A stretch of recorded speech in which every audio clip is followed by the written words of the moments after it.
ايه يا احمد انت تفضل تاكل يا ابني؟ ايه ده يا ابني؟ انت بقالك ساعتين بتاكل يا ابني، ما تخلص يا ابني، يلا تقوم. هفضل اكل لحد السحور تاكل لغايه السحور ليه يعني؟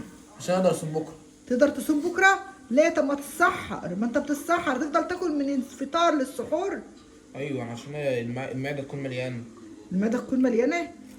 قوم يا احمد، قوم يا احمد، انت خلصت الاطباق يا احمد اهوت وبتدور على الاطباق التانيه يا احمد، في ايه؟ انت يا ابني ما تخلص يلا وقوم. ده انت اكل. ديت ربع كوبايه عصير تشربها. في حد يبلع السمك بالعصير ومخلل؟ انا مش عارفه ايه العك اللي انت بتاكله ده. اكل يا ماما. تعالى كل يا ماما. انا كلت، الناس كلت بقالها 3 ساعات وقامت وانت لسه عمال تاكل. عادي بقى.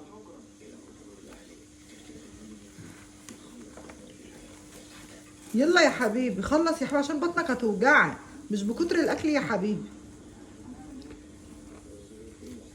ولا اكني بتكلم، مش بكتر الاكل يا حبيبي. ده عادي بقى عادي. انت خلاها. بقيت عجل يا احمد.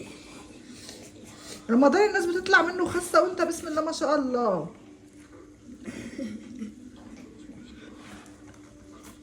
هوري عليك عشان تخس شويه.